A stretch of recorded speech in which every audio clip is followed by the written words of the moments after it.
No livro de Apocalipse, capítulo 2. O tema, então, dormir ou descansar, a parte 2. Apocalipse, capítulo 2, versículo 1. Ao anjo da igreja em Éfeso escreva: estas são as palavras daquele que tem as 7 estrelas em sua mão direita e anda entre os 7 candelabros de ouro. Conheço as suas obras e o seu trabalho árduo e a sua perseverança. Sei que você não pode tolerar homens maus,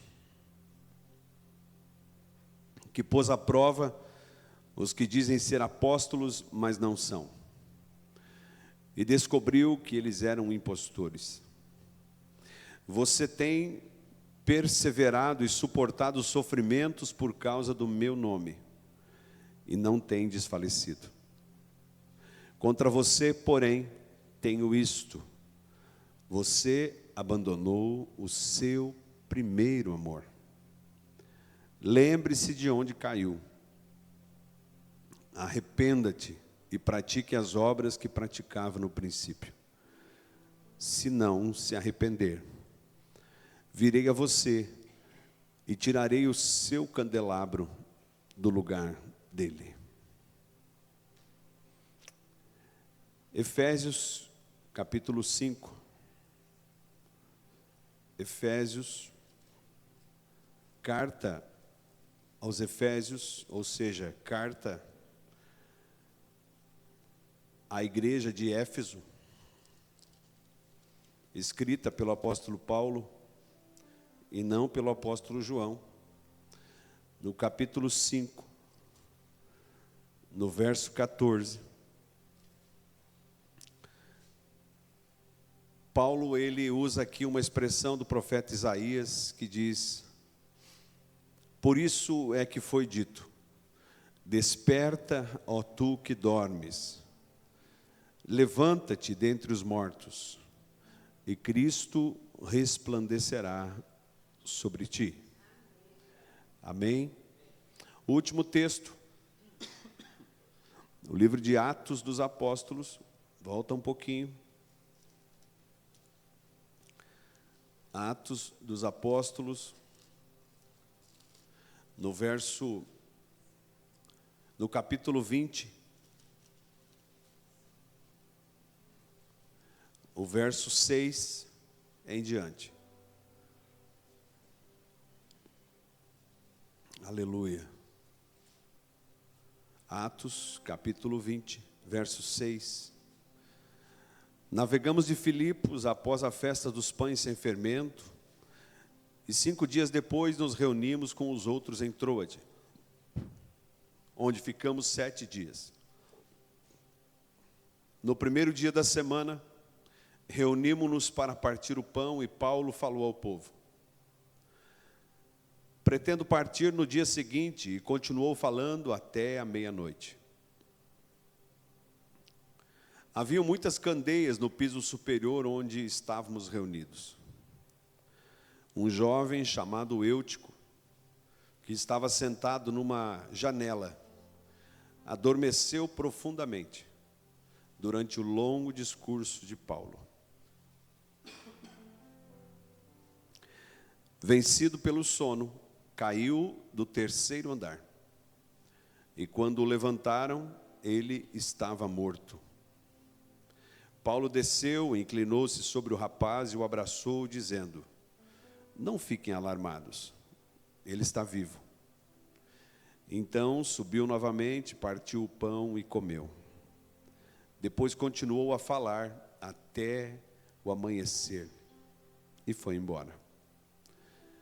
Levaram vivo o jovem, o que muito os consolou. O que muito os consolou. Eu quero apenas repetir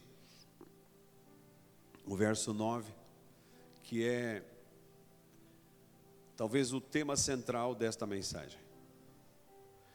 Um jovem chamado Eutico que estava sentado numa janela, adormeceu profundamente durante o longo discurso de Paulo.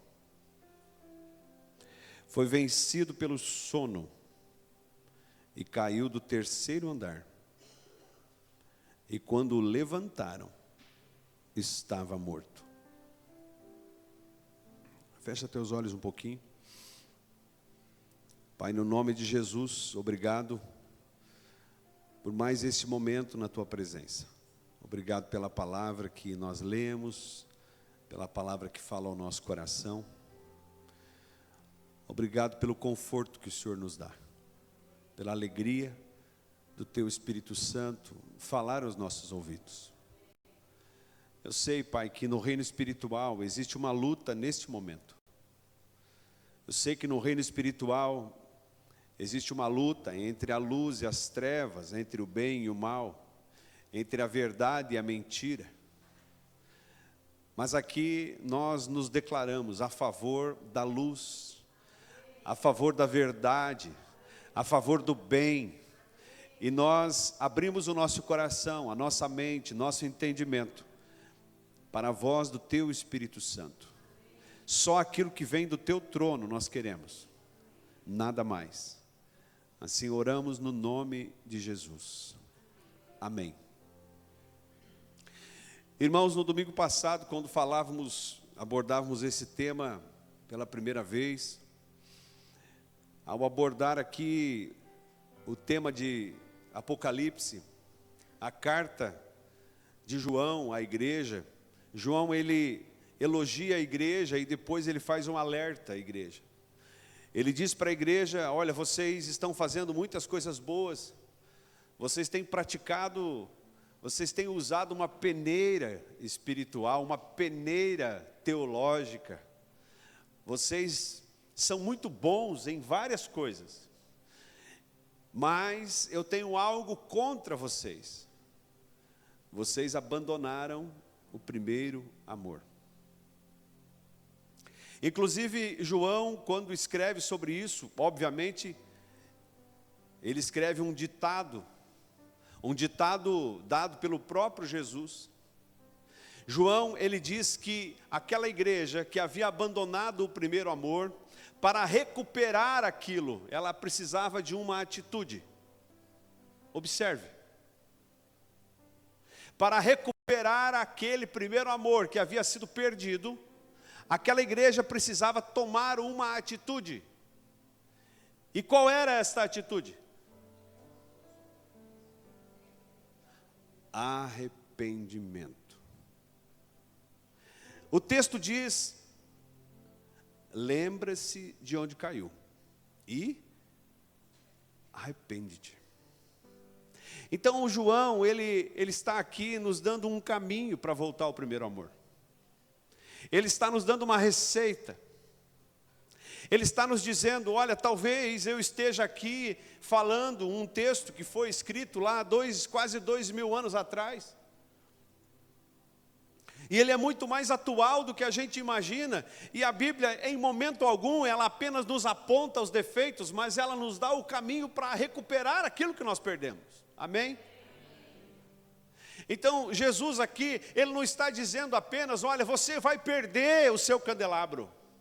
Igreja de Éfeso, vocês já perderam o candelabro. Não, ele está dizendo: vocês abandonaram o primeiro amor. E eu estou dando uma sugestão a vocês. Se vocês querem recuperar isso, vocês precisam se arrepender. Aleluia! Então o arrependimento, Josi, ele não está apenas associado a um pecado.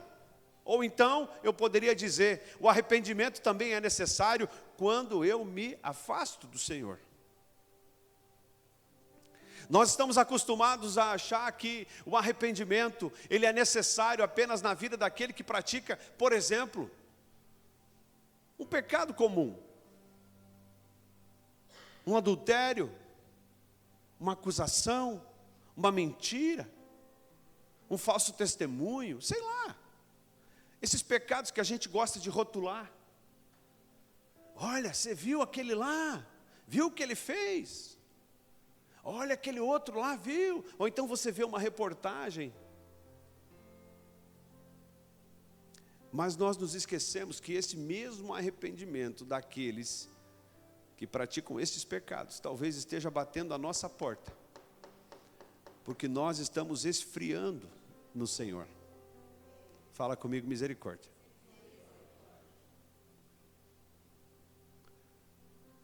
O arrependimento também é necessário nesses momentos. O segundo texto, Paulo escreve a Efésios usando ou parafraseando, né? Um texto de Isaías. Paulo ele escreve: por isso que foi dito. Por isso que foi dito: desperta, ó tu que dormes, e ele resplandecerá sobre ti. Querido, se a gente juntar a orientação do apóstolo João e a orientação do apóstolo Paulo, nós vamos entender que eu preciso descobrir onde eu caí. Ou seja, o que eu comecei a fazer que começou a me deixar um homem ou uma mulher fria ou frio? Onde eu comecei a andar? Com quem eu comecei a ter uma relação mais próxima? O que eu passei a ver? O que eu passei a ouvir? Em que mesas eu passei a me sentar? O que eu permiti que viesse ao meu coração? Isso é tão importante porque não existe um modo único de cair. Não existe um modo único que você pode dizer todas as pessoas caem por isso. Hoje a gente estava almoçando e ontem à noite fomos numa festa da escola da Maju e graças a Deus, e eu acho que foi uma ideia incrível, uma festa muito grande, sem bebida alcoólica. E inclusive quando eu cheguei lá, eu vi vários copos de cerveja nas mesas, eu falei, ué, mudaram, porque nos outros anos não tinha bebida alcoólica. Aí eu vi uma latinha, ainda que eu não entendo muito de cerveja, não entendo mais, já entendi muito. Graças a Deus não entendo mais. E eu vi uma latinha diferente, daí eu me aproximei assim, estava escrito 0,0% álcool. Aí eu entendi que estavam vendendo cerveja sem álcool. E aí hoje de meio-dia a gente falando da festa, como foi boa, e todo muito calmo, as famílias ali reunidas, ninguém alterado. Irmãos, uma bênção. E aí falamos da cerveja sem álcool, e aí a Rebeca disse, papai, por que você não toma cerveja sem álcool? E, sabe, irmãos, quando você não consegue dar um contexto para uma criança que talvez ainda não ia entender algo tão profundo, eu disse para ela, filha, se eu fosse beber cerveja sem álcool, eu vou numa lanchonete aí, numa pizzaria, e eu peço uma cerveja sem álcool, encho um copão lá, uma taça. E aí passa um pessoal lá, que vai na igreja ou que não vai na igreja, e me vê com aquele copão de cerveja. Dali a alguns minutos vai precisar me chamar para orar. Será que a minha autoridade vai ser a mesma? Mas tem algo que eu não disse para ela. O cheiro é o mesmo. O gosto é muito parecido. E eu não quero voltar. Porque talvez uma latinha de cerveja sem álcool para mim, talvez não ia fazer nada. Mas pode ser que ia me levar a cair. E se eu sei um motivo que me fez quase perder a vida no passado, se eu sei um motivo, ou se eu sei um acontecimento que eu tirei da minha vida, e que isso fez com que Jesus se aproximasse da minha vida, eu não devo andar por estes caminhos. Eu não posso.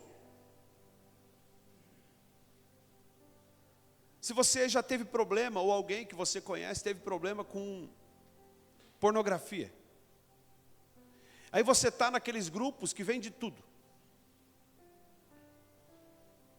Se o teu problema foi pornografia e você está nesses grupos que vira e mexe, cai um vídeo de pornografia, conselho que eu te dou, saia do grupo.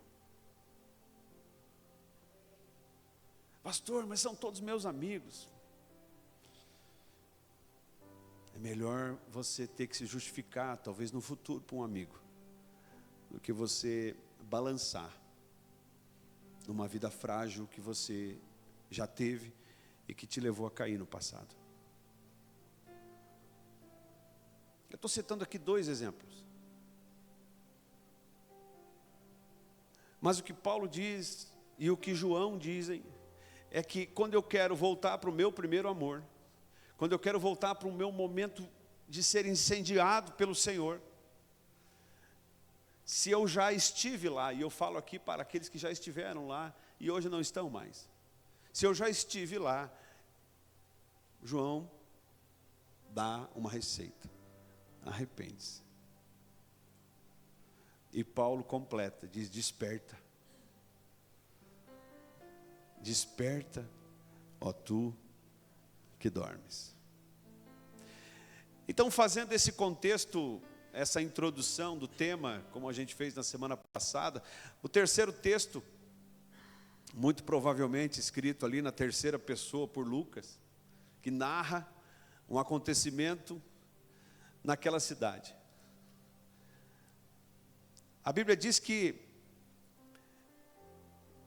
eles estavam em Troade, e ali Paulo falou.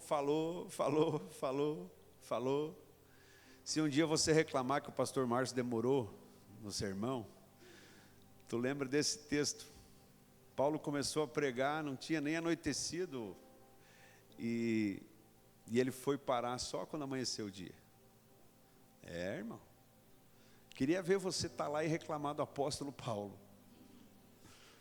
Eu esqueci de agradecer antes o Daniel e a Angélica. Obrigado, Daniel e Angélica, convidados do irmão Lucas. Glória a Deus pela vida de vocês, né? Também não posso deixar de agradecer pela vida do seu Justen, né, da dona Arlete. Obrigado por nos visitarem, sempre são muito bem-vindos aqui nesse lugar, em nome de Jesus. Irmãos, então, naquele lugar, Paulo ele começa a pregar, e a Bíblia diz que um jovem, fala comigo, um jovem.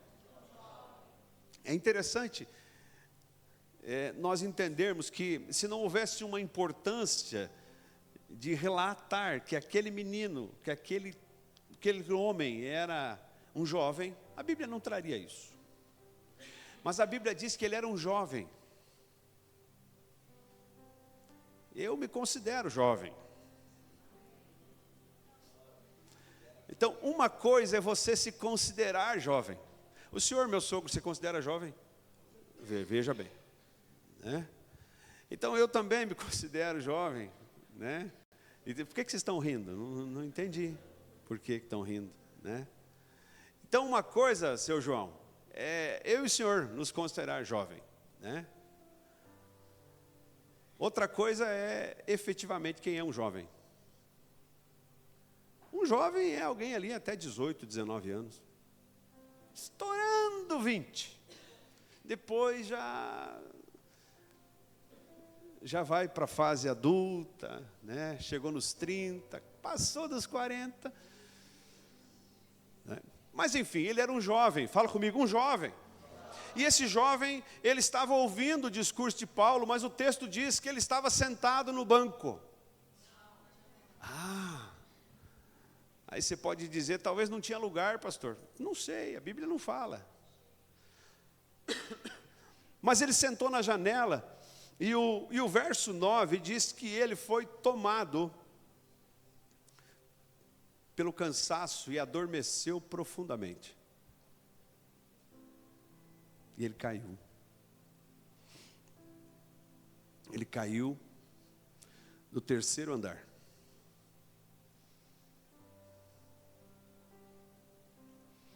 E quando ele caiu, eles foram tentar juntar ele, estava morto. Paulo foi lá e ressuscitou o jovem. Mas aquilo não fez com que o culto terminasse. Eu imagino que aquilo incendiou ainda mais o culto, porque Paulo pregou até o amanhecer. Irmãos, eu quero aqui dividir essa segunda parte da palavra em 3 partes. Primeiro, eu quero que você aprenda comigo que janela é um lugar perigoso.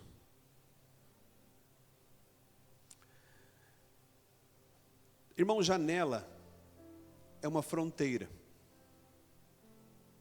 Se você for olhar para aquela janela, você vai ver que ela é uma fronteira. Ela é uma fronteira entre estar dentro e estar fora. Agora imagine alguém sentado naquela janela. Por mais que talvez as pernas estejam para dentro, ou as pernas estejam para fora, ou o ouvido para dentro, o ouvido para fora, ou um olho para dentro, um olho para fora, ele está numa fronteira. Então quem está na janela, principalmente quem está sentado na janela, é uma pessoa que não está dentro e não está fora. Amém? Nada de heresia até aqui?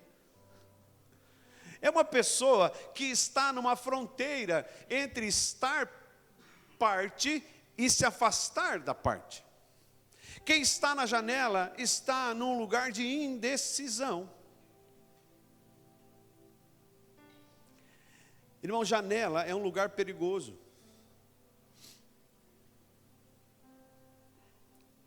E falando num contexto espiritual, a janela pode significar uma amizade. Janela pode significar um lugar, uma experiência, uma circunstância que você diz, olha, eu vou só experimentar. Mas quando você menos espera, alguém vai lá e te dá um empurrão. E você cai da janela. Eu lembrei aqui de 2 exemplos.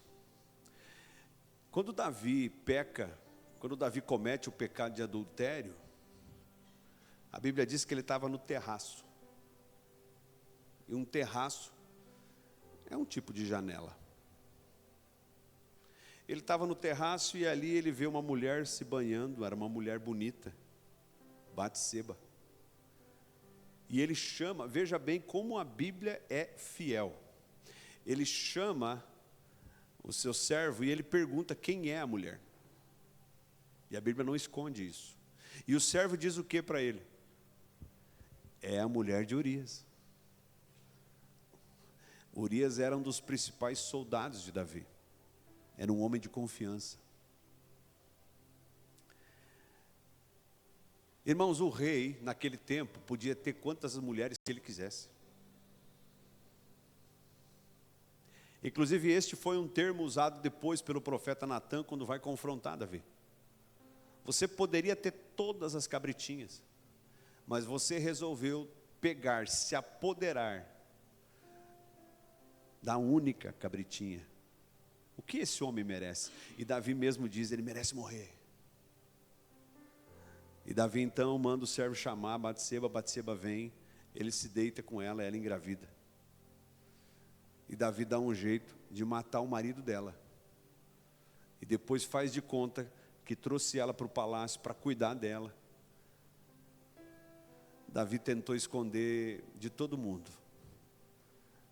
Mas ele, que era fruto de um milagre, ele estava naquele trono por um milagre.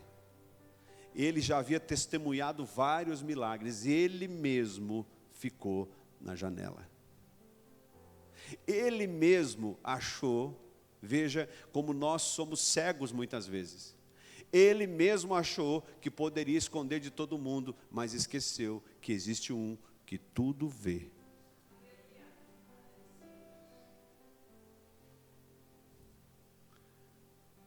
Não faz parte desse tema, mas eu quero dizer a você, essa semana eu conversava com alguém, não me lembro com quem, e a gente falava sobre pecado, e eu dizia para essa pessoa, o problema não é o pecado, a gravidade do pecado, o problema é o que você faz depois que você pecou.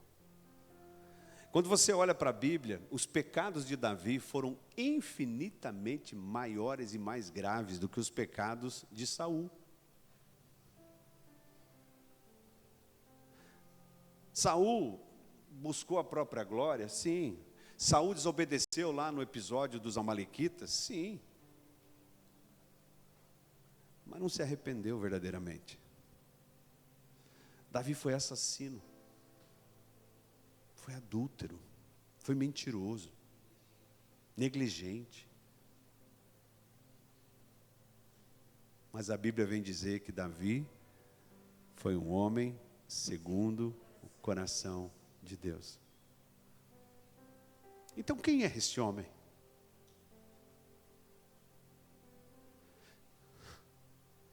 Quem é um homem segundo o coração de Deus? Quem é? E quando falo homem, não necessariamente em termos de gênero, mas de raça. Quem eu? Homem, mulher. O que eu preciso ser? O que eu preciso fazer para ser um homem segundo o coração de Deus?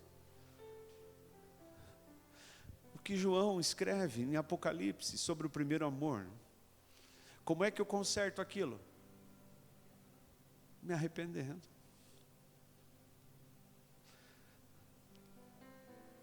Salomão vai dizer, o que encobre as suas transgressões não prosperará, mas aquele que as confessa e deixa, alcançará misericórdia. Se aquela igreja de Éfeso, a gente não sabe o que aconteceu, ao ouvir o recado do Senhor, diz assim, não tem nada que a gente tem que se arrepender, a gente está bem. No fundo, todos sabiam como estava. Então, quando eu percebo que eu fiz algo errado, ou quando eu percebo que há algo errado espiritualmente em mim, eu preciso voltar ao lugar onde eu caí e dizer, Senhor, foi aqui que eu caí.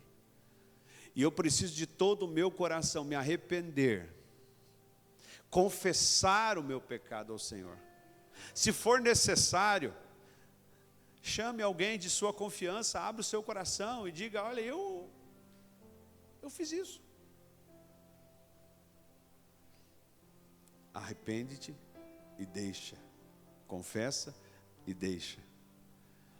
E alcançará misericórdia. Ou seja, o candelabro não será retirado. Lembra do primeiro texto? Amém? Amém. Irmãos, o inimigo, o nosso inimigo, não quer. O inimigo não quer que a gente se envolva tanto. O inimigo prefere que a gente fique na janela. Lembra daquela historinha do muro que todos já falaram? Ela é muito real, irmãos. Não tem propaganda para atrair quem está no muro, por parte do inferno. Por que o inferno não faz propaganda para quem está no muro, quem está na janela? Já é dele. Eu trouxe aqui o exemplo de Faraó. Lá no livro de Êxodo, a Bíblia diz que quando Moisés começa a pedir para Faraó libertar o povo, Faraó dá 4 justificativas antes de autorizar, antes de ver todas as pragas. para que o povo não fosse embora. Primeira, ele duplicou o trabalho. Ou seja, o que ele fez? Ele gerou ativismo. Fala comigo, ativismo. Irmãos, o ativismo é um grande precursor da janela. O que é o ativismo religioso? O ativismo religioso é algo que, sim, fica impregnado numa pessoa que quer fazer tudo na igreja, mas não tem nada de Jesus. É uma pessoa que quer se envolver na igreja, é uma pessoa que quer ouvir, é uma pessoa que não falta no culto, que é dizimista, que se envolve em 3, 4, 5 ministérios,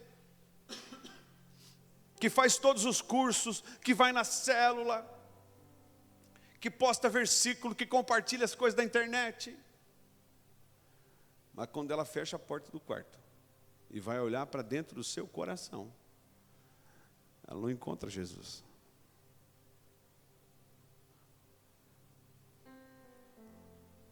Você lembra do episódio de Jesus com Marta e Maria?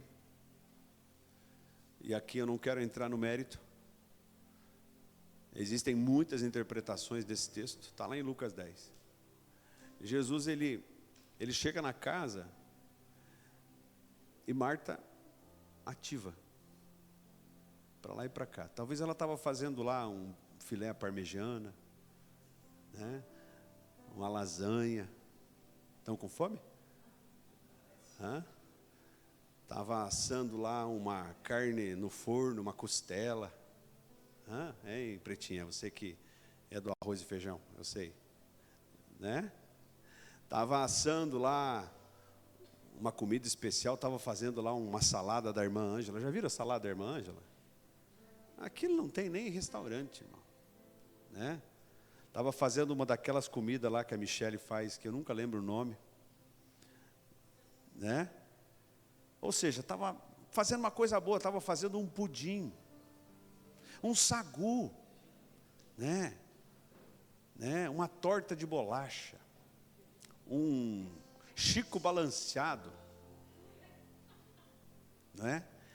Ou seja, Marta estava fazendo algo errado? Não. A Bíblia diz que ela estava cheia de afazeres. Vou contar aqui uma coisinha que eu comecei a praticar faz 1 ano. Até outro dia fui alvo de sarro dos irmãos aí. Lá na universidade onde eu trabalho, nós temos a oportunidade de complementar uma parte da nossa carga horária com uma atividade chamada ME. Você coloca no sistema ME, manutenção de ensino. E essa manutenção do ensino eu posso fazer de qualquer lugar, desde que não seja fora do país, e desde que eu esteja disposto a acessar o sistema e resolver alguma coisa. E há quase 2 anos eu só coloco esse ME nas sextas-feiras, e eu não saio de casa, de preferência, na sexta-feira.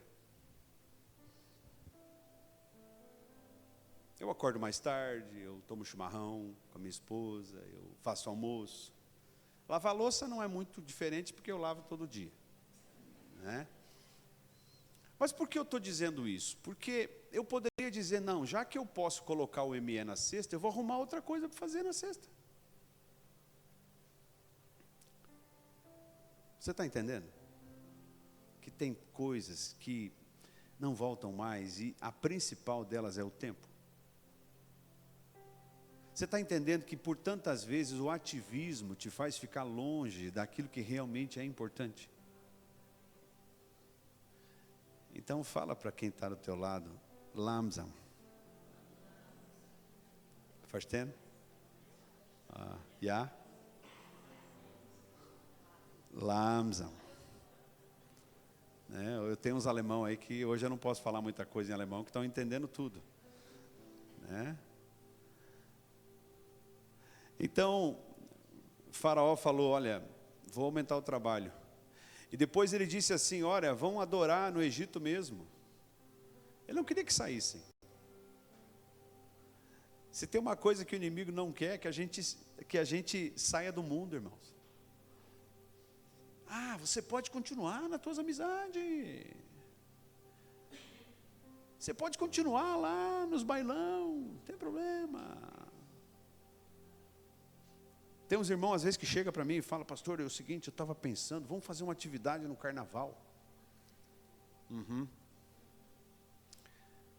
Com todo respeito a igrejas que fazem evangelismo no carnaval. Mas o carnaval é uma das festas com o maior índice de bebedeira que existe. Então tu vai chegar e falar de Jesus para um cara que está no meio de uma festa, daquela.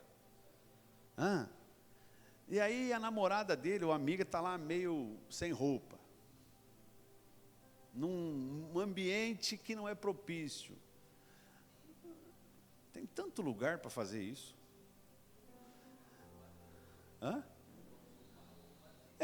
Ou vão zombar de você, ou vão bater em você. Então, às vezes a gente acha, não, eu vou lá, mas não vou me sujar. Isso é que nem você passar por um chiqueirão. Tu toma um banho caprichado, usa aquele sabonete.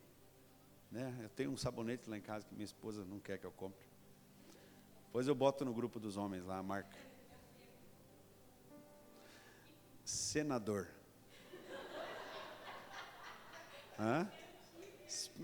Espetacular. Você usa um sabonete, viu, Valdecir? Você usa um sabonete senador, né? O Alex usa, faz anos já, né? E aí você passa aquele antitranspirante, um perfume legal, né? Bota uma roupinha cheirosa, cheirinho de amaciante. Aí tu, antes de vir para a igreja, tu dá uma passadinha no irmão lá que tem um chiqueirão. Aí tu fala: não, eu só vou lá ver os porquinhos. Eu só vou... não vou encostar nada. Não. Quando tu chegar aqui, você vai estar cheirando porco. Assim é quando a gente se envolve com coisas que não nos levam para perto de Jesus. Quando tu fala assim: não, eu vou lá, mas eu não vou me envolver. Toma cuidado com isso. Toma cuidado com a janela. Toma cuidado com a fronteira. Toma cuidado com as coisas que vão gradativamente, devagarinho, deixando em você um outro tipo de cheiro. Você está me entendendo? Existem igrejas, irmãos, que deixam essa palavra que eu estou dando aqui, deixam essa palavra numa cartilha. Inclusive meu médico falou essa semana agora, não cabe aqui eu contar, mas ele, isso aqui tu não pode fazer porque tu é pastor, né? Eu falei: o senhor não está entendendo. Como assim? Eu falei: eu não faço porque não alegra Jesus, não porque eu sou pastor. E eu não posso ser pastor se Jesus não se alegrar com a minha vida. Ele deu uma torcida na cadeira. Então existem igrejas que fazem uma cartilha: isso pode, isso não pode, isso pode, isso não pode, isso pode, isso não pode. Aí o cidadão olha naquela cartilha e fala: bem, mas eu queria tanto isso. E o pastor falou que não pode. Aí ele não faz. Ele não faz. Mas ele queria fazer. Você está entendendo? Então, se você não faz, mas você morre de vontade de fazer, não muda muita coisa. Porque aquele desejo, aquilo está ardendo dentro de você. Luta contra isso. Peça ao Senhor que afaste isso do teu coração. Peça ao Senhor que mude esses teus pensamentos. Amém? Depois Faraó fala: vão apenas os adultos, deixa as crianças aqui. Eu não vou mais me ater tanto tempo nisso aqui. Depois ele diz: não leve os rebanhos. Irmãos, o sono nos torna vulneráveis. O sono nos torna vulneráveis. Você lembra da história de Sansão e Dalila? Primeiro que Sansão já dormiu antes de chegar no colo de Dalila. Então ele já foi para aquela região lá, ele já se casou com Dalila porque tinha dormido. Mas de maneira literal, quando que ele perde as forças? Quando ele dorme no colo de quem? De Dalila. A mulher que tinha um acerto com os filisteus. Porque se ele tivesse acordado, mesmo estando com Dalila, acordado ali e tal, Dalila chega com a tesoura para cortar o cabelo dele, ele não teria deixado. Mas ele dormiu. E ele dormiu, por ter dormido, ele se tornou vulnerável.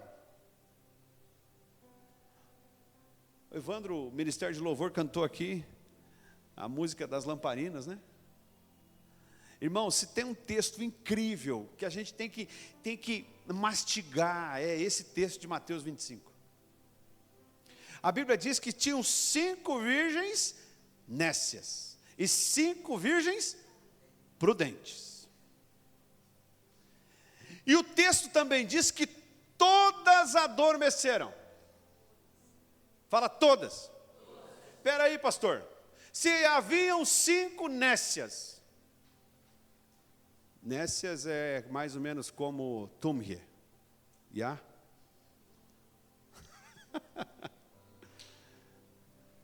Haviam 5 bobas, desprovidas. E 5 prudentes. Mas se todas dormiram, quando veio o noivo, 5 ficaram com o noivo. E 5 ficaram. As nécias ficaram, porque estavam sem óleo em suas lamparinas. Irmãos, é muito claro o que o Senhor está dizendo aqui. 5 estavam na janela.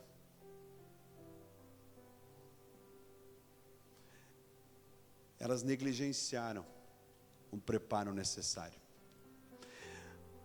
5 delas acharam que estava tudo bem. Não vai ser agora que ele vem.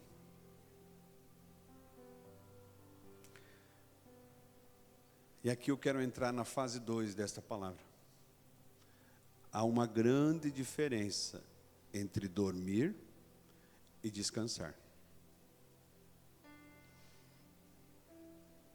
Mas o inimigo, irmãos, ele não quer que a gente saiba a diferença.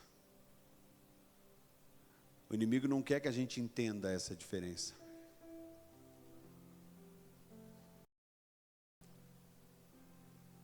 Existe o sono que nos faz dormir, e existe o sono que nos faz descansar. Você pode projetar, por favor, Mateus capítulo 11? Vou pedir para projetar para a gente ler rapidinho. Mateus 11, 28 e 29. Um texto muito conhecido. Olha só. Não, 28. 28? Aí. Uma proposta que Jesus faz. Um convite. Ele diz assim: venham a mim todos os que estão cansados e sobrecarregados, e eu darei descanso a vocês. Então o convite que Jesus me faz é para dormir? O convite que ele me faz é para descansar. E a gente tem que entender essa diferença. Jesus, ele não nos promete outra coisa senão um descanso.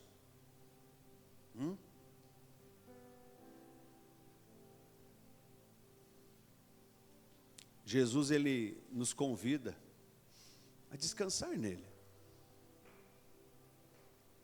E ele não diz, está tudo bem se você estiver com sono. Ele diz, se você estiver cansado e sobrecarregado, eu quero que você venha descansar em mim. E o que eu vou te falar agora, não entenda como algo que pode parecer inconvergente. Nós precisamos primeiro acordar para depois descansar. Você entende isso? Eu preciso, primeiro, acordar.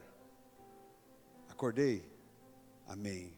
Agora eu posso descansar. Não tem possibilidade de descansar sem antes ter acordado. Hã? Porque se eu estou dormindo, vou descansar com quem? Paulo diz, desperta, ó tu que... Então, primeiro eu preciso despertar. Paulo diz, desperta, ó tu que dormes. Vem Jesus e fala, você está cansado, sobrecarregado? Eu vou te dar descanso. Então, para que eu vá a Jesus, para que eu clame a Jesus, para que eu tenha esse Jesus que vai me dar descanso, eu tenho que estar acordado. Pega isso no teu espírito. Pega isso. Já estou indo para o final. Irmãos, o pior sono é aquele que nos mantém enganosamente acordados. Quem aqui já dormiu no volante? Muitos. Eu vou levantar as duas mãos. É desesperador, né? Para todo mundo, para quem dorme, quando acorda, e para quem está no carro, então. Mas você está lá dirigindo, e você acha que tu está acordado. Inclusive esse sono, que ele é o mais perigoso, é o sono que a gente dorme de olho aberto. Mas você não está mais enxergando nada. Você até está olhando, mas o teu cérebro já entra em estado de sono. Traz isso para a vida espiritual. O pior sono é aquele que nos mantém enganosamente acordados. Falei isso no domingo passado, não quero ser repetitivo. Mas cuidado, para que você não esteja no grupo das nécias. Cuidado para que você não esteja no grupo das Martas. Cuidado para que você não esteja no grupo dos ativistas, dos religiosos. Cuidado. Perceber que estamos com sono nos permite defesa. Eu, quando estou dirigindo, principalmente quando eu estou sozinho, quando eu estou com alguém, estou com a minha família, normalmente a gente vai tomando chimarrão, ou se é uma viagem longa, para várias vezes, mas quando a gente vai dirigir sozinho, normalmente, você não para muito, e nós precisamos ter consciência de alguns sinais que nos fazem perceber o sono. Imagine o perigo que é um motorista que sabe que está com sono, mas não para o carro. É perigoso ou não? E um crente? Fala para mim. É perigoso ou não? Daqui a pouco, ouviu-se um grito. Eis o noivo. E aí o cidadão sabia que estava com sono. E ao invés de acordar para depois descansar, ele dormiu.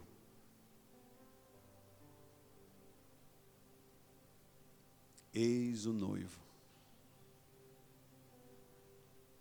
Fala comigo, misericórdia.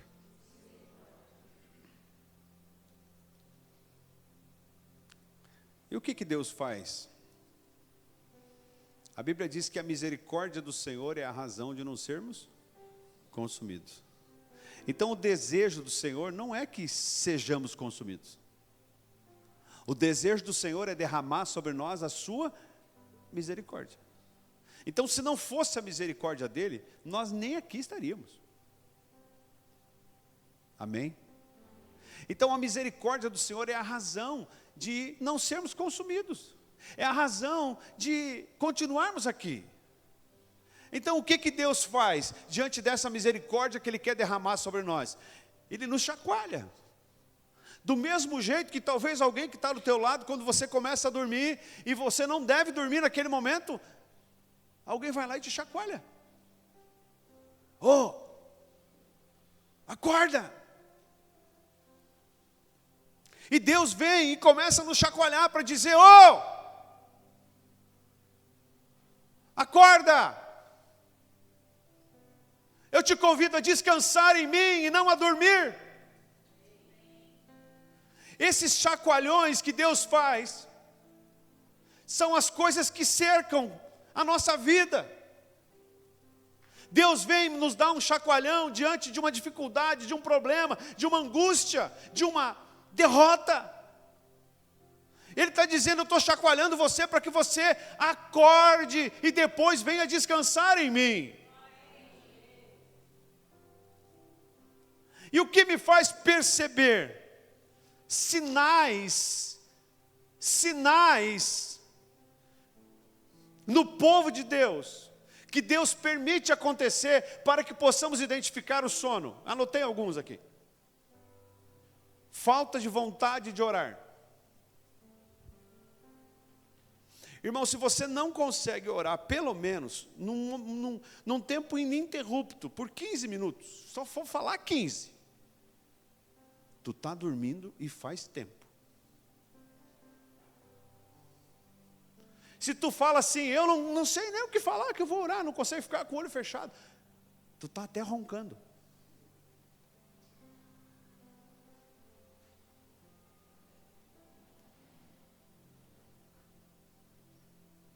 Eu não consigo ler a Bíblia. Se tu pega a tua Bíblia no domingo, quando vem para o culto, ou às vezes nem pega mais, porque projeta aqui, né? E você não lê a Bíblia. Eu não estou aqui criando uma cartilha, dizendo que você tem que ler 3, 4, 5 capítulos. Eu preciso que você entenda que você precisa se alimentar todo dia. E aqui eu vou dar um conselho para você que gosta de devocional. Um conselho. Tem uns livrinhos de devocional bem legais, mas é comida de fast food. Sabe o que ia acontecer, Mari, se todo mundo comesse fast food todo dia? Primeiro que ia estar tudo gordo. E esse gordo não é no sentido de saúde, é no sentido de exagero. Quem come fast food todo dia não tem nutriente necessário, tem problema de saúde constantemente, ou seja, não é uma pessoa saudável. Ah, lá de vez em quando eu vou comer um fast food, tá bom. Lá de vez em quando tu vai ler um devocional desses pronto. Mas todo dia. Toma cuidado com isso. Ou então associa um devocional, mas tira um tempo para você ler a Bíblia todo dia. Se você dirige, se você está sozinho no carro, coloca a Bíblia lá no Bluetooth do teu carro. É a mesma coisa, pastor? Não, não é a mesma coisa do que você sentar e ler. Mas pelo menos você está ouvindo a palavra. Está se alimentando naquele dia. Pastor, eu não tenho vontade de fazer isso. Tu está dormindo. Slovaken. Já. Tu está dormindo, irmão. Desperta, ó tu que dormes, esta é a palavra para ti e para mim hoje. Desperta. Quer ver um outro sinal? O pecado não tem mais tanto efeito na minha vida. A Bíblia diz, lá no Evangelho de João, Jesus diz, o evangelista João escreve, que o Espírito Santo, ele tem uma função, além de trazer a mensagem do Senhor ao nosso coração, ele tem uma função em específico, que é nos convencer. Fala comigo, convencer. Então o Espírito Santo, ele tem um poder de nos convencer, ele tem um poder de persuasão, porque ele fala ao nosso espírito, e ele nos convence de 3 coisas: do pecado, da justiça e do juízo. Então vamos só separar o primeiro. Dá para fazer uma palavra sobre isso. Uma mensagem sobre isso. Mas vamos só separar o primeiro. Aí você percebe que aquela sensibilidade ao pecado, você vai perdendo.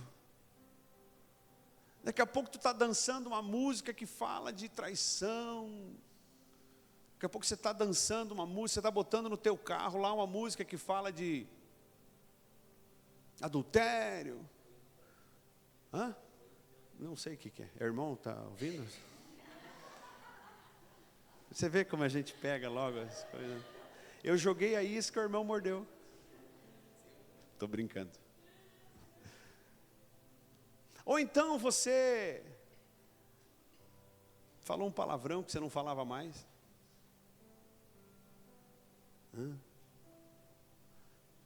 Eu não quero aqui que vocês se escandalizem comigo.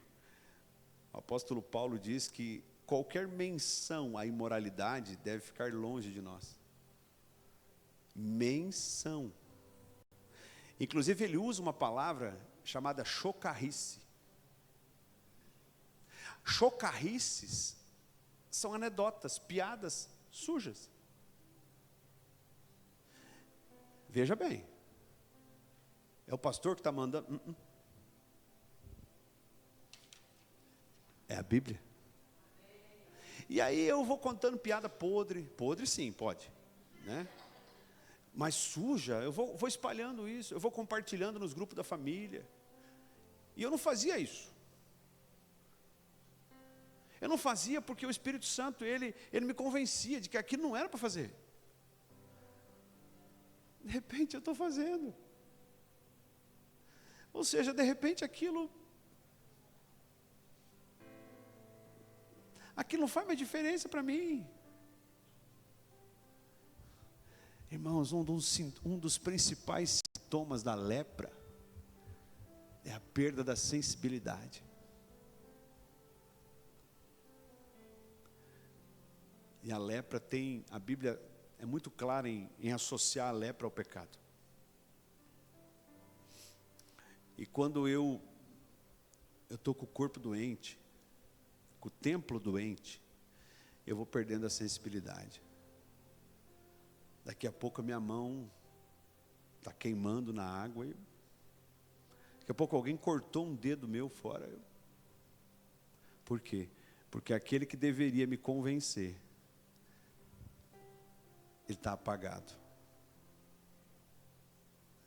E Paulo vem e diz: não apagueis o Espírito. E por que, pastor, que eu apaguei o Espírito? Porque eu peguei no sono. E talvez esse sono tenha me pego dentro da igreja.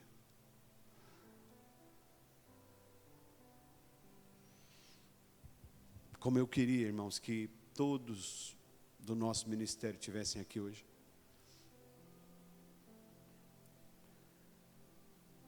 Você quer ver um outro sinal de quem está com sono e não está percebendo? Ou já está dormindo? Você começa a falar, tanto faz. Tanto faz. Nada a ver. Irmãos, para mim e para você, não tem que ser tanto faz. Um cristão verdadeiro não fala tanto faz. Um cristão verdadeiro diz, isso passou pelo crivo do Espírito.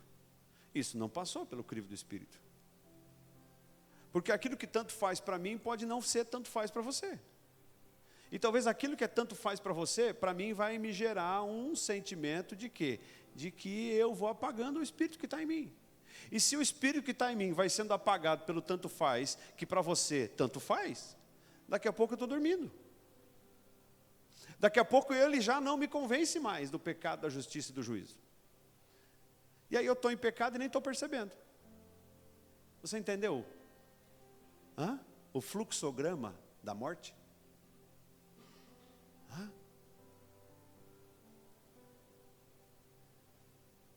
Trabalho com uma disciplina lá na universidade que chama Engenharia de Processos. E quando a gente fala de engenharia de processo, a gente entende que eu não posso chegar numa fase imediatamente posterior, sem que a fase imediatamente anterior esteja completamente cumprida. E o diabo usa exatamente isso. Ele gera uma engenharia de processos para gerar sono na tua vida. Ele gera com um contexto, a ponto de você estar lá na frente, achando que está tudo bem. Na verdade, você perdeu boa parte lá atrás. Volta. Volta. Você sabia que o filho pródigo, ele dormiu na casa do pai? Ele não dormiu lá no chiqueiro, onde é que ele estava. Para e pensa nisso.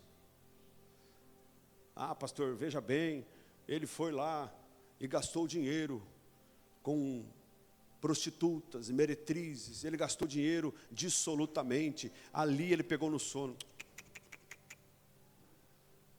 Ele pegou no sono quando ele estava na casa do pai. E por isso, ele saiu da casa do pai.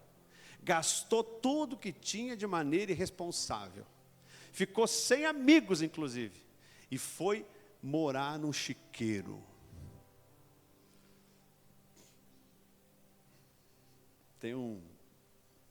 Acho que foi a minha esposa que falou um dia. Se na volta para casa ele encontra alguém que dá uma cesta básica para ele tinha esperado um pouquinho mais. Sabe o que é verdade? Ele está ali morrendo de fome, porque o que fez ele voltar? Fome. Ele começou a pensar, na casa do meu pai, até os funcionários têm pão com fartura. E eu aqui? Morro de fome, ele está com fome. Voltarei. E direi ao meu pai que me trate apenas como um dos seus empregados. Ou seja, na cabeça dele, ele tinha perdido tudo. E aí ele voltando para casa, ele encontra alguém que fala, o que aconteceu com você? Mas rapaz, estão morto de fome. Não, vou te arrumar aqui um Bolsa Família. Uma cesta básica. Com todo respeito a quem recebe Bolsa Família. Não é disso que eu quero falar. O que eu quero dizer é que muitas vezes as facilidades nos afastam de um arrependimento genuíno e da volta para a casa do Pai. É por isso, irmãos, uma vez eu ouvi uma frase do pastor Eli. Tinha um rapaz que frequentava a célula lá em casa. E ele bateu lá um dia, pastor, me empresta aí R$1.000. Isso era R$1.000, R$800. Estou apertado, aconteceu isso. E realmente naquele momento, era à noite, eu não tinha, naquele tempo eu não tinha Pix, nada. No outro dia cedo eu fui para a igreja e comentei com o pastor. E ele me deu uma palavra que eu nunca esqueci. Ele disse, tu já parou para pensar que Deus está querendo falar com esse rapaz por meio da dificuldade financeira e você vai romper um processo? Opa, e era exatamente isso. Ele me ligou do meio-dia, ele foi lá em casa. Eu orei com ele. Falei, olha, irmão, quero orar com você. Pedi para ele para que era, não era algo que ia... Não era um remédio, não era uma coisa que... Era um aperto. Eu orei com ele e dei uma palavra para ele. E às vezes a gente, sem perceber, a gente rompe um processo de Deus na vida das pessoas. Tem coisa que tem que deixar amadurecer. Você teve, Justen, você teve furúnculo? Você teve furúnculo? Não? Quem teve furúnculo aí? Eu tive vários.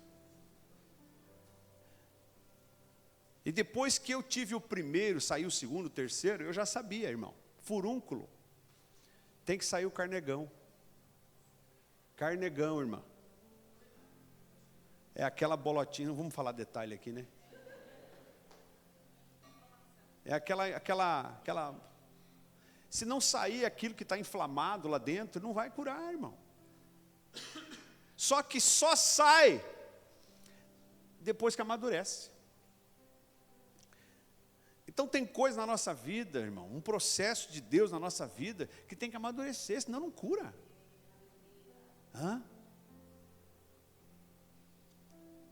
É por isso que talvez você tenha orado a Deus e a sensação que tu tem é que Ele não está te ouvindo. Ele está te ouvindo. E hoje Ele te trouxe aqui para dizer, eu estou amadurecendo coisas em você. Como diz o pastor Telmo, o maduro cai primeiro.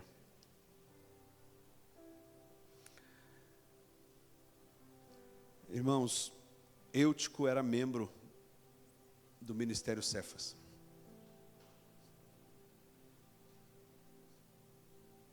Não se escandalize. Ele era membro do Ministério Cefas, ele era membro da Assembleia de Deus, da Igreja Batista, da Presbiteriana, da Quadrangular. Ele era membro da Igreja de Jesus. E ele dormiu na igreja. Ele dormiu. E nós temos a alegria de poder estar aqui ouvindo isso. Sendo alertados. Nós precisamos dominar esse sono que bate na nossa porta. Nós precisamos dominar o sono. Nós precisamos nos comprometer com as coisas de dentro e não com as coisas da fronteira, não com as coisas de fora. Isso não diz respeito às coisas aqui de dentro da igreja em si, física, mas as coisas do céu, as coisas do Espírito.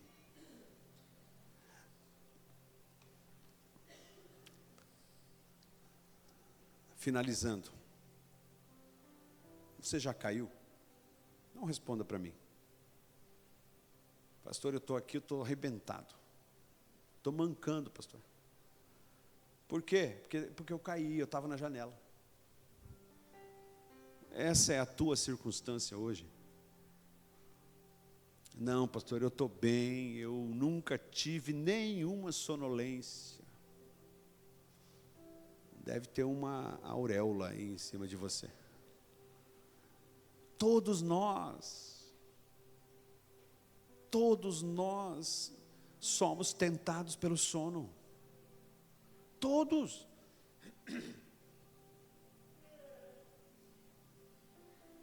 Aleluia. Eu estou vendo que tem uns que estão mais, né? E nós não combinamos isso.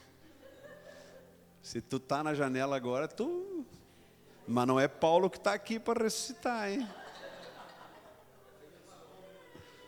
Misericórdia. Os irmãos que vão de Kombi vão orando. Levam uma garrafinha d'água e vai derramando na cabeça dele. Irmãos, volta aqui para mim. Paulo,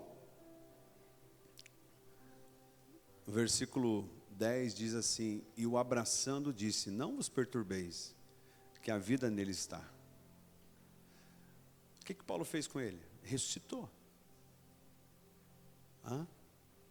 Então, se você já dormiu, ou talvez até você caiu, o Senhor te diz hoje, eu quero ressuscitar você.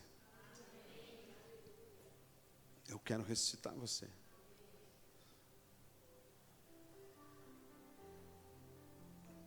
Aí você vai dizer, pastor, mas o problema é o meu marido. O problema é minha esposa. O problema é que ele lá em casa eu quero, ele não quer, ela quer, eu não quero. Você nunca foi dormir com a tua esposa, com o teu esposo, e um estava com sono e o outro não estava? Lá em casa aconteceu ontem ainda. Minha esposa já está... Não, ela não ronca. E eu disse para ela, não estou com sono. Ou então teve um outro dia que ela começou a falar comigo, isso aconteceu já, né? Ela falando comigo num assunto, de repente ela dormiu, rapaz. É claro que eu estou brincando.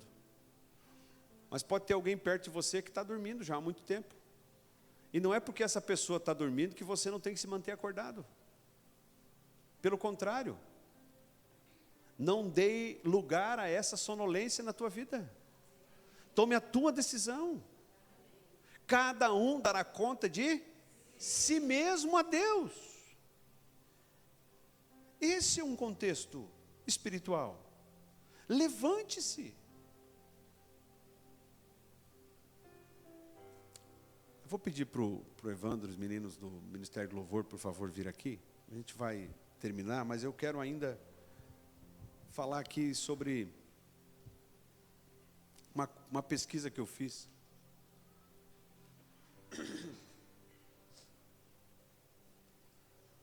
Sobre as fases do sono.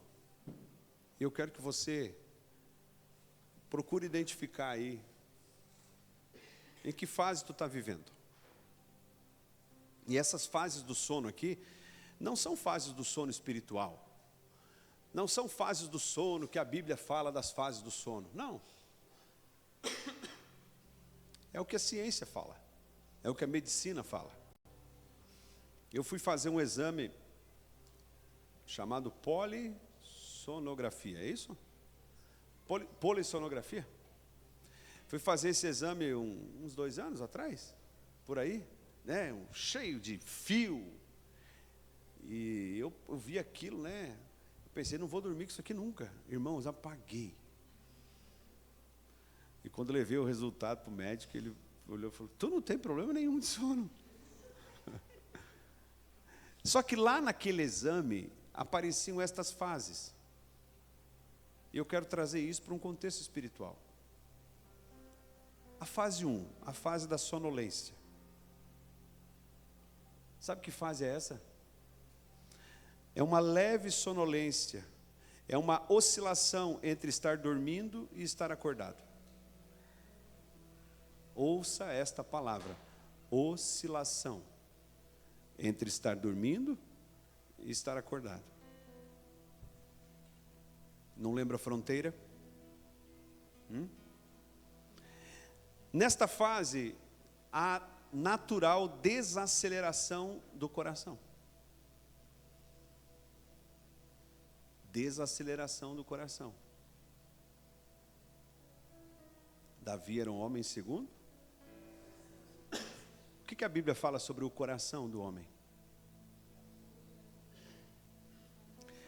Irmãos, quando a desaceleração do coração, num contexto espiritual, já começa a perceber o quê? Que é aquele sentimento, aquela paixão, aquele fogo, tá? Mas ainda é só uma sonolência. Sabe o que acontece mais nessa fase? Os olhos ficam com pouca atividade. Ou seja, eu já não percebo mais o que eu deveria perceber. Eu já não consigo mais identificar aquilo que eu identificava quando eu estava muito acordado. E existem espasmos leves. Uma hora acorda. A fase da sonolência. Será que essa é a tua fase? A fase 2 é a fase do sono leve. Nessa fase, os olhos, eles já ficam sem movimento. Ou seja, a pessoa que está no sono leve, ela já não percebe mais o que tem ao redor. E existe nessa fase pouca atividade cerebral.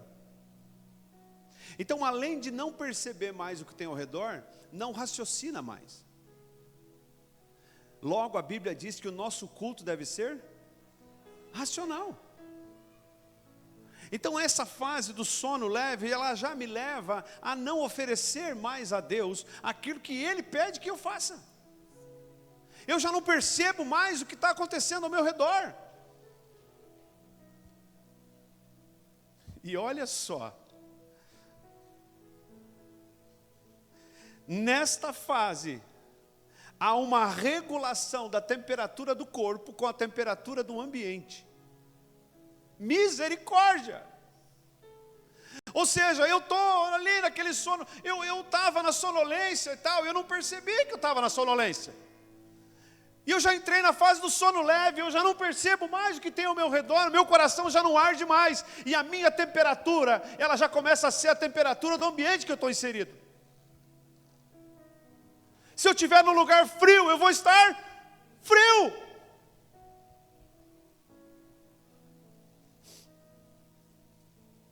Quanta gente assim. Agora, antes de falar da fase 3, que é o sono profundo. Ô Bárbara, por favor, projeta para mim Atos 29. Atos capítulo 20, versículo 9. Um jovem chamado Eutico, que estava sentado numa janela, adormeceu. Adormeceu? Em que fase estava no sono este jovem? Então ele não estava sonolento, ele não estava num sono leve, ele adormeceu profundamente. A fase 3 do sono profundo, ou seja, o sono de Eutico. O sono da igreja de hoje. Que Deus me perdoe se eu estiver errado. Mas o sono da igreja dos últimos dias. A Bíblia diz que o amor de muitos esfriará. Nesta fase do sono profundo, o corpo fica relaxado completamente. Misericórdia! O corpo fica relaxado completamente. Quem é o corpo? Quem é o corpo de Cristo somos nós. A noiva dormindo relaxa-se completamente. Você entende isso?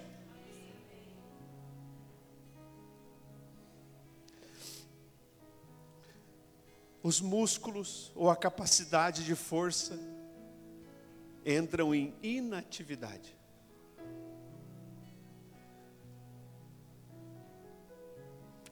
Nesta fase, existe menor ou quase nula sensibilidade a estímulos externos. Ou seja, quem está no sono profundo, às vezes você passa e vê alguém dormindo no lugar, ou mesmo uma criança, e um barulhão, gente falando, às vezes até chacoalhando, e a criança está lá. Ou o adulto mesmo, dormindo como uma pedra. Ou seja, os estímulos externos, eles não mudam mais. Irmãos, o cristão que chega nessa fase, quando chega alguém para pregar para ele, ele fala: não quero mais saber de igreja, não quero mais saber de Bíblia, não quero mais saber de pastor. Quando chega alguém para dizer: você tem que voltar. Ou então ele está lá na televisão, chega num canal que tem alguém pregando, ele troca de dinheiro no canal, não quero ouvir mais isso. A mente, a capacidade cerebral se desliga completamente. E aqui, escute. Irmão, isso aqui é de Deus, irmãos, é de Deus isso. Sabe o que acontece ainda nessa fase do sono? Os sonhos não ocorrem de forma alguma no sono profundo. Ninguém sonha quando está dormindo profundamente.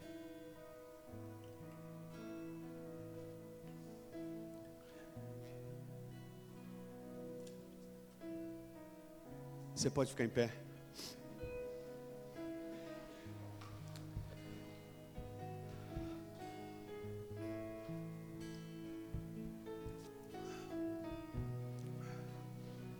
Não faça isso por mim.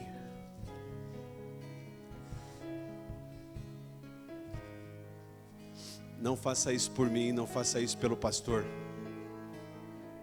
Mas faça por você. Vem aqui na frente. Você que tem andado sonolento. Você que admite hoje, eu andei sonolento, eu preciso despertar. Sai do teu lugar. Vem aqui. Você que hoje admite, eu não só andei sonolento, mas eu já estou no sono leve. Vem aqui, é para você esse dia. Ou você que está no sono profundo e ouviu essa palavra, e hoje você diz assim: eu sou o Eutico. Eu sou o Eutico. Eu já estou no sono profundo. Vem aqui na frente, sai do teu lugar. Aproveite a oportunidade de começar de novo. Os irmãos vão estar orando por você. Eu convido os irmãos, vem aqui orar com eles. Os irmãos do presbitério, todos. Em nome de Jesus, Pai. Derrama quebrantamento agora. Enquanto a oração está sendo feita, Pai. Que cada homem, cada mulher que está aqui, Pai, que tomou a decisão, que ouviu essa palavra, que está declarando a sonolência hoje, que o Senhor restaure isso no nome de Jesus. Que o Senhor restaure no nome de Jesus. Aleluia. Aleluia. Aleluia. Já coloquei as minhas vestes brancas. Estou só te esperando. Vem, vamos dançar.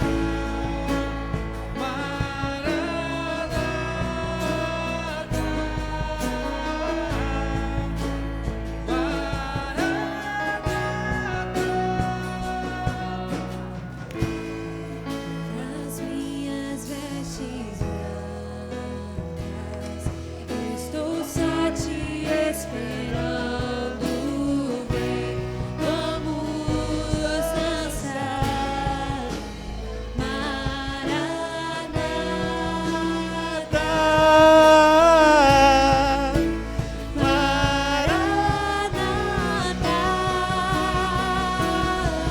Em fogo Nos olhos eu não imaginava que era linda assim, que era linda assim.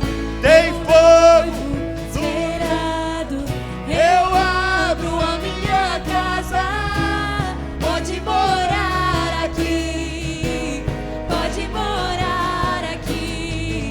Tem fogo nos olhos, eu não imaginava que era linda assim, que era linda assim. Meu noivo esperado, eu abro a minha casa. Pode morar aqui, pode morar aqui.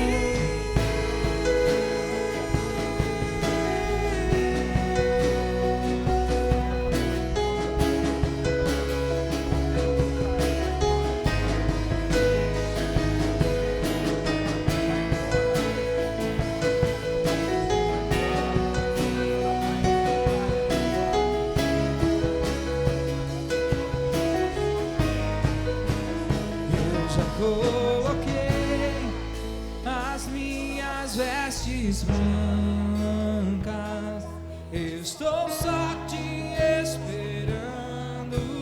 Vem, vamos dançar.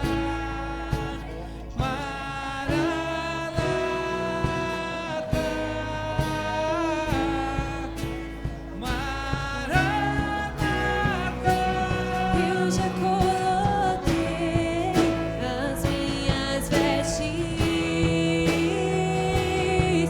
estou só te esperando.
Aleluia! Nos olhos eu não imaginava que era lindo assim, que era lindo assim. Levante suas mãos. Meu noivo Esperado, eu abro a minha casa. Pode morar aqui, pode morar aqui. Aleluia, aleluia. Oh Deus, obrigado. Nós não merecemos, mas o Senhor nos chacoalha. Nós não merecemos, mas o Senhor nos desperta. E sim, Pai, esta palavra é para mim, é para nós, é para a igreja. Não só o ministério, o nosso ministério, mas é para a igreja do mundo. Desperta, ó tu que dormes, e Cristo resplandecerá sobre ti. Eu profetizo sobre a tua vida. Você que despertou hoje, você que acordou do sono hoje, o Senhor vai resplandecer sobre a tua vida. Jesus vai brilhar sobre você. E o sono está indo embora. O Senhor Jesus te convida a descansar nele. O Senhor Jesus diz: sim, descanse, você que está cansado e sobrecarregado, em nome de Jesus. Amém.